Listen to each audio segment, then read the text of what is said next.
এটা জেনাৰেলি সবে মানুহ হয়, সকলোৱে ঈশ্বৰৰ সৃষ্টি হয়, কিন্তু সকলোৱে ঈশ্বৰৰ সন্তান নহয়। আমাৰ খ্ৰীষ্টত থকা লোকবিলাকৰো বহুতৰ ভাৱ চিন্তাবিলাক আমাৰ অখ্ৰীষ্টত থকা লোকবিলাকৰ নিচিনা। কিছুমান ব্যক্তিবিলাকৰ এনেকুৱা গীৰ্জাত মোৰ এটা ৰূপ আৰু বাহিৰত এটা ৰূপ।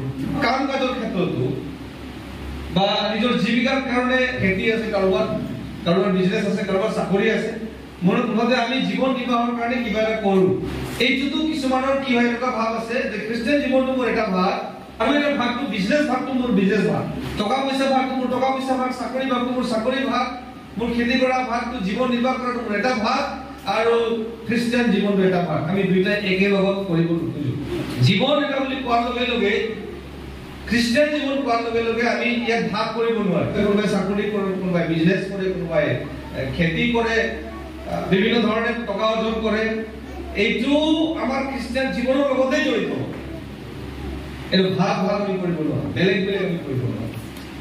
গীতমালা পুস্তকৰ 65 নম্বৰ 10 পদ, তুমি তাৰ শিৰবোৰত প্ৰচুৰ পৰিমাণে পানী দিলা, তুমি তাৰ শিৰবোৰৰ মাজৰ মাটিবোৰ বহালা, তুমি যাক যাক বৰষুণেৰে তাক কোমল কৰিলা, তুমি তাৰ বজা সকলোকে আশীৰ্বাদ কৰিলা। গীতমালা পুস্তকত ইয়াত বিশেষকৈ একদম ডাইৰেক্ট খেতিৰ বিষয়ে ইয়াত কৈছে। খেতি বিভাগত ঈশ্বৰে আমাক কেনেকৈ আশীৰ্বাদ কৰে। ঈশ্বৰে পৃথিৱীৰ বুজ বিচাৰ লয়। ইয়াতে মাটি ভাগ, উপৰি ভাগ, তলি ভাগ, তাৰে ভিতৰত মাটি আৰু পানী ভাগ তেনেকুৱা আছে। আৰু ঈশ্বৰে দৃষ্টি কৰে যে ক'ত কোন সময়ত পানী লাগে। একে সময়ত সব জায়গাত খেতি নকৰে। পৃথিৱীৰ সব জায়গাতে খেতি কৰে, হয়তো সব জায়গাত আমাৰ নিচিনা ধান খেতি নকৰিব পাৰে, কিন্তু বেলেগ বেলেগ খেতি কৰে। কিন্তু খেতি কাৰ ওপৰত ডিপেণ্ড কৰে? এই বতৰৰ ওপৰত ডিপেণ্ড কৰি আমি খেতি কৰোঁ, বতৰক চাই আমি খেতি কৰোঁ। তাকে বাইবেলে কি কৈছে? ঈশ্বৰে স্বৰ্গৰ পৰা পৃথিৱীলৈ দৃষ্টি কৰে আৰু বুজ বিচাৰ লয় ক'ত পানীৰ প্ৰয়োজন আছে, কেতিয়া কি প্ৰয়োজন আছে। বৰ আচৰিত ভাবিলে তেওঁই বুজ বিচাৰ লয় আৰু চাই ক'ত পানীৰ কেতিয়া প্ৰয়োজন আছে আৰু ঈশ্বৰে জল কৰে। আমি কোনোদিন যোৱা নাই, এইবাৰ জুলাই মাহত পানী আহিবই লাগিব, কোনো চুইচ টিপিছো নাই। আমি কোনোদিন চুইচ টিপা নাই যে বৰষুণ নাহক আৰু বন্ধ হওক। আমাৰ হাতত এইবিলাক নাই। আমাৰ এইটো অধিকাৰতে আমি ঈশ্বৰে বুজ বিচাৰ লয় আৰু ক'ত কেতিয়া পানী লাগে তাক দিয়ে। মানুহলৈ কি কৈছে? শস্য যোগাইছে। শস্য কিয় যোগোৱা হয়? খাবৰ কাৰণে। আমি যেন শাৰীৰিক হিচাপে জীয়াই থাকি তাৰ কাৰণে ঈশ্বৰে শস্য যোগাবৰ কাৰণে তেওঁ জল বৰষাই ক'ত কেতিয়া ৰ'দ লাগে তাক দিয়ে। এতিয়া আমি ধান ৰোঁ আৰু আমি আহি যাওঁ, আমি তাত কৰিবলৈ একো নাই। সেইকাৰণে ঈশ্বৰে বুজ বিচাৰে বুলি কৈছে আৰু বৰষুণ দিয়ে আৰু বৰষুণ অহাৰ পাছত কি কৰে? মাটিবোৰ কোমল কৰে। এই কোমল হৈ যোৱাৰ পাছতহে তাৰ পৰা আৰু ধান গজে। আমিতো 2-3 গছাহে দিওঁ, তাৰ পাছত আমি ইমান গছা কিয় পাওঁ? যদি মাটিটো টান হৈ থাকি গ'ল তাত আমি আৰু গছা নাপাওঁ। সেইকাৰণে ঈশ্বৰে চাই ইয়াক আশীৰ্বাদ কৰিবৰ কাৰণে, ইয়াক ধান হ'বৰ কাৰণে, শস্য হ'বৰ কাৰণে ঈশ্বৰে কি কৰে? তাত জল বৰষায় আৰু জল বৰষালে মাটি কোমল হয়। মাটি কোমল কৰি তাত কি হয়?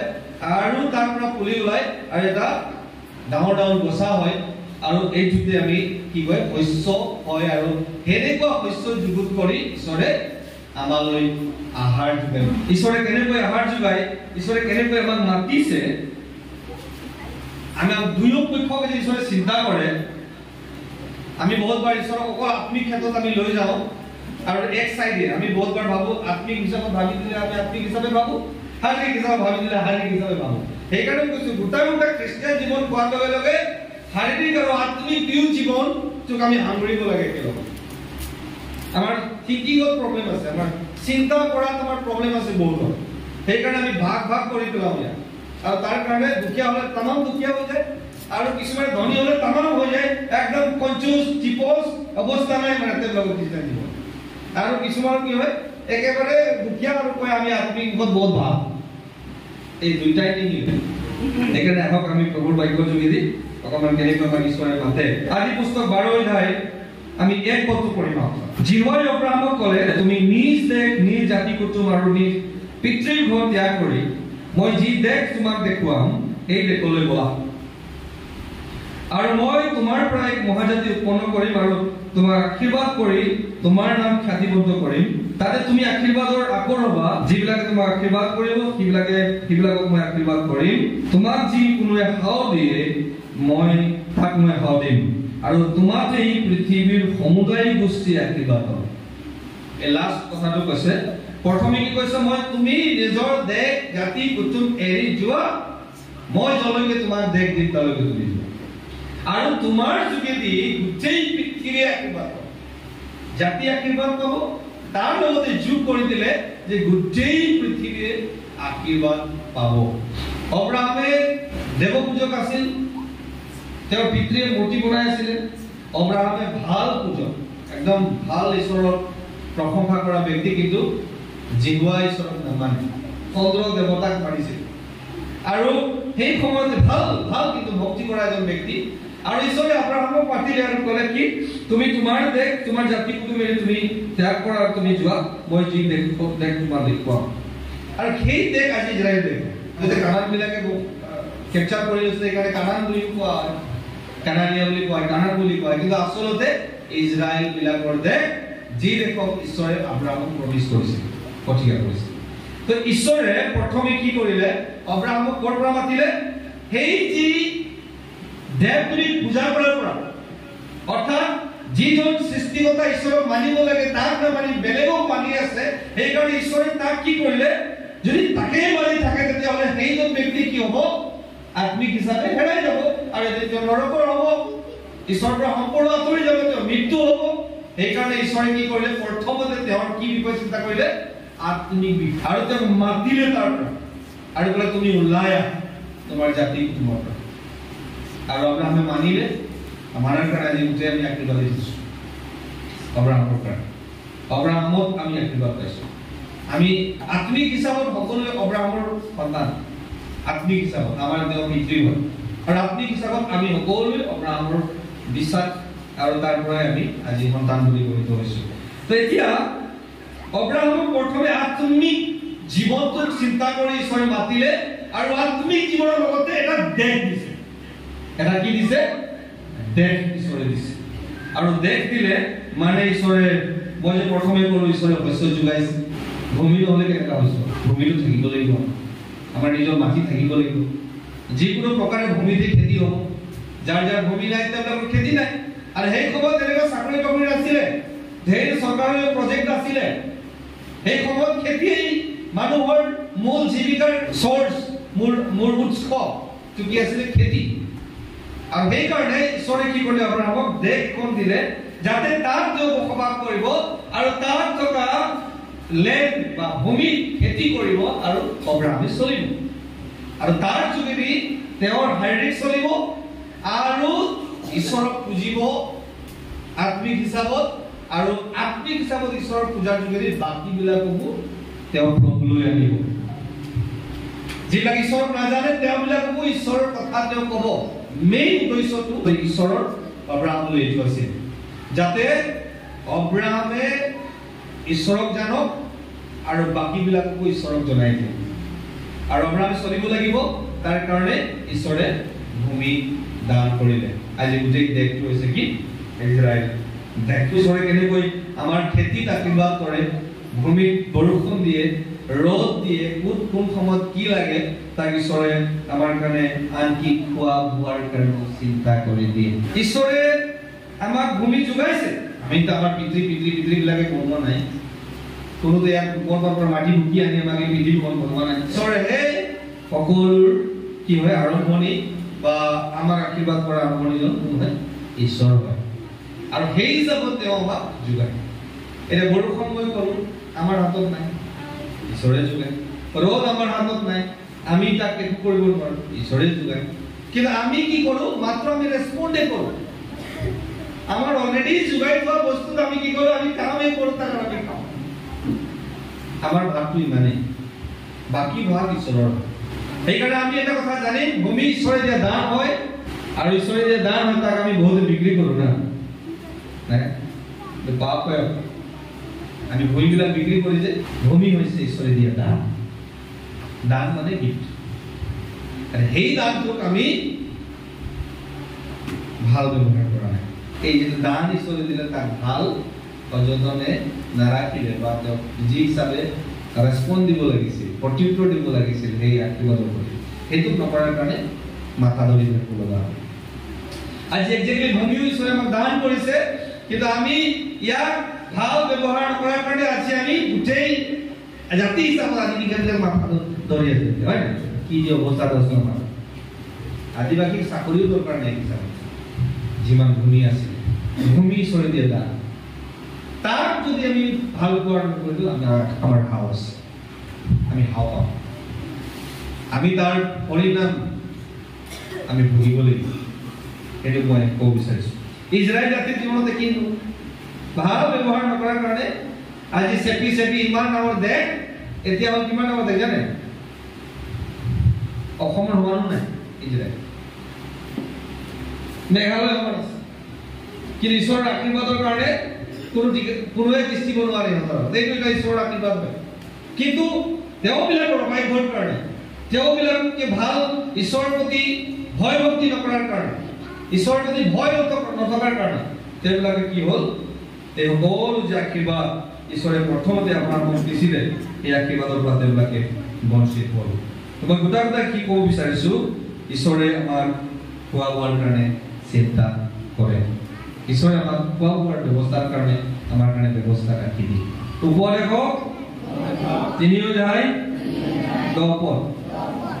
মনুষ্য সন্তানবিলাক পৰিশ্ৰমী হ'বৰ অৰ্থে ঈশ্বৰে যি ব্যৱসায় সিবিলাকক দিছে তাক মই দেখিলো। ঈশ্বৰে মনুষ্য জাতিক পৰিশ্ৰমী হ'বৰ কাৰণে, তেওঁবিলাকে কাম কৰিবৰ কাৰণে, পৰিশ্ৰমিৰ কাৰণে ব্যৱসায় ঈশ্বৰে দান কৰিছে। যিমানত বেছি মাটি মাৰি আছে অহংকাৰ হ'ব নালাগে, যাৰ ভাল বিজনেছ আছে অহংকাৰ হ'ব নালাগে, যাৰ ভাল চাকৰি আছে অহংকাৰ হ'ব নালাগে। কোনে দিছে এইটো ব্যৱসায়টো? ঈশ্বৰে দিয়া দান। যিবিলাকে ভাবে যে মইহে পৰিশ্ৰম কৰাৰ কাৰণে পাইছো আৰু ইয়াক মই মুঠ বস্তি কৰিম, মই এটাও ঈশ্বৰৰ কাৰণে নাভাবিম, তেনেকুৱা মানুহবিলাকৰ কাৰণে তেওঁলোকৰ ব্যক্তিসকলে ভাবক আপোনাৰ ব্যৱসায় আৰম্ভ নাছিলে, আপোনাৰ খেতি বাতি ভাল নাই, আপোনাৰ চাকৰি বাকৰি নাই, সেই সময়ত আপোনাৰ পইচা পাতি নাই, সেই সময়ৰ কথা আপুনি ভাবক একবাৰ, আপুনি গম পাই যাব ক'ৰ পৰা আহিছে, আৰু এই লাষ্টৰ যদি ভাবিব পাৰিছে ভাবক একবাৰ কি হ'ব। এই মাজৰ চোৱাত যে আপুনি ঈশ্বৰক নিদি সময়ত থাকিব নোৱাৰে। ঈশ্বৰেহে আমাক পৰিশ্ৰমী হ'বৰ কাৰণে ঈশ্বৰে আমাক ব্যৱসায় দান কৰিছে, খেতি মাটি দান কৰিছে, আৰু তাক আমি সকলো সন্মান আদৰ আমি দিব লাগে। যিজনে চুৰ কৰে সি আৰু চুৰ নকৰক, কিন্তু অভাৱত পৰা লোকক দান কৰিবলৈ সমৰ্থ হ'বৰ কাৰণে নিজ হাতেৰে সৎ ব্যৱসায়ত পৰিশ্ৰম কৰক। খ্ৰীষ্টিয়ান মানুহ বাইবেলে কৈছে যিবিলাকে পৰিশ্ৰম নকৰে সি খানাও খাব নালাগে। ঈশ্বৰে আমাক ব্যৱসায় দান কৰিছে, ঈশ্বৰে আমাক ভূমি দান কৰিছে, ঈশ্বৰে আমাক চাকৰি দান কৰিছে, মাত্ৰ আমি কি কৰিব লাগে? ৰেছপন্স কৰিব লাগে তালৈ, আমি পৰিশ্ৰমী হ'ব লাগে, আমি পৰিশ্ৰম কৰিব লাগে। তাত কোনোবাক ঈশ্বৰৰ কাম কৰিবৰ কাৰণে কিছুমান মাতিছে, পৰিশ্ৰমী হ'ব লাগে। বহুত ঈশ্বৰৰ কাম কৰা মানুহবিলাক সুস্থি ভাল কাম নকৰে। ঈশ্বৰে এটা দান দিছে আপোনাক পৰিশ্ৰম কৰিবৰ কাৰণে, আপুনি তাক ভাল ৰেছপন্স দিয়া নাই। আজি আমাক যিসকল ভূমি দান কৰিছে ভাল পৰিশ্ৰমী নহয়, আমি ঘূৰাই ল'বই, লোকৰ হাতত গুচি গ'ল, এতিয়া আমি এনে থাক আৰু ঘূৰি ঘূৰি। ঈশ্বৰে যেতিয়া আমাক পৰিশ্ৰম কৰিবৰ কাৰণে দান কৰিছে, আমি পৰিশ্ৰম কৰিব লাগে। আৰু নহ'লে মানুহ চুৰ, পৰিশ্ৰম নকৰা মানুহ চুৰে হয়। চুৰ কৰা মানুহবিলাক শয়তানৰ মানুহ। আৰু চুৰ এইটো নহয় কি কোনোবাই কাৰোবাৰ ঘৰত গৈ উঠলি আনিলে, পৰিশ্ৰম নকৰি কাৰোবাৰ যদি ফাঁক মাৰি আছে ইউজ হয়। যি খ্ৰীষ্টিয়ান বিলাকে যাৰ তাৰ পইচা মাৰে, কাম পৰিশ্ৰম নকৰি তেওঁলোকে চুৰ হয়। এই চুৰ বিলাক যদি মণ্ডলীত থাকে কি হয়? চুৰি মণ্ডল এটা ভাল বিজনেছ বুলি কম যায়। আৰু আমাৰ খ্ৰীষ্টিয়ান মানুহবিলাকৰ মাজত তেনেকুৱা ধৰণৰ মানুহ তাৰ পৰা ফাঁক মাৰি মেলি ধানা টকা দিয়ে, কিমান টকা ফাঁক মাৰি মেলি ধানা টকা পাওঁ দিয়ে, ইয়াৰ পৰা কি টেকনিক কৰিলে কিমান হাজাৰ টকা মাৰি দিম এনেকুৱা মানুহ দিয়ে। যিসকল এইবিলাক নহবৰ কাৰণে আপুনি আৰু মই কি কৰিব লাগে? সৎ ব্যৱসায় কৰিব লাগে। আৰু সৎ ব্যৱসায়টো কিহৰ কাৰণে? অকল নিজৰ কাৰণে নহয়, কিন্তু অভাৱত পৰা লোকক দান কৰিব। আমাৰ মাজত অভাৱী থাকিব, আমাৰ মাজত এনেকুৱা মানুহ থাকিব যাৰ মাটি বাৰীও নাই, এনেকুৱা মানুহ থাকিব যাৰ অভাৱ আছে। আমি খ্ৰীষ্টত থকা লোকবিলাক অভাৱ পূৰ কৰিবৰ কাৰণে আমি পৰিশ্ৰম কৰিব লাগে। কিছুমান মানুহ নিজৰ কাৰণে গ'ল কয়, আৰে ভিখাৰীও ভাত খায়, বেছি ভাত খায়। আমাৰ ভিখাৰী সিহঁতে মাটিত খায়, মাটিত বহি খায়। আমি যেনিবা অলপ টেবুলত আৰামকৈ বহি খাওঁ। যিবিলাক বেছি ধনী সোণৰ প্লেটত খায়, সোণটোতো নাখায়, ভাতে খায়।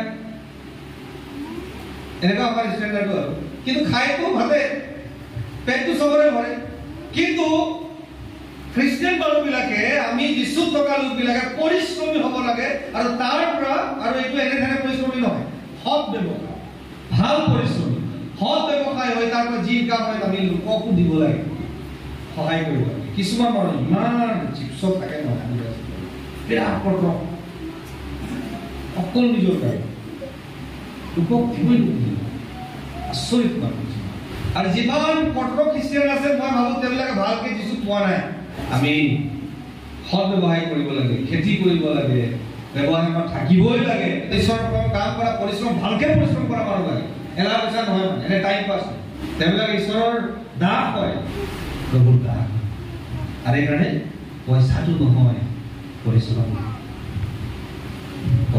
মই কি কৰিম? পইচাটো ছেকেণ্ড কথা, মোৰ পৰিশ্ৰমটো মেইন কথা। অকল য'তে থাকো আমি পৰিশ্ৰমী হওঁ।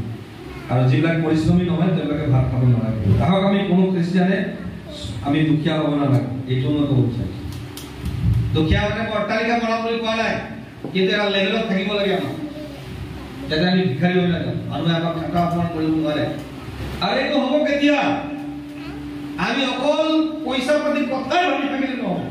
আব্ৰাহামে যদি অকল লোভ কৰি থকা হ'লে, আব্ৰাহামে লোকক লৈ আনিলে তাৰ লগত। আৰু লোকে কি কৰিলে? এই আব্ৰাহামে ক'লে, তুমি চোৱা কোনফালে তুমি ল'বা। লোভিয়া লোট কি কৰিলে?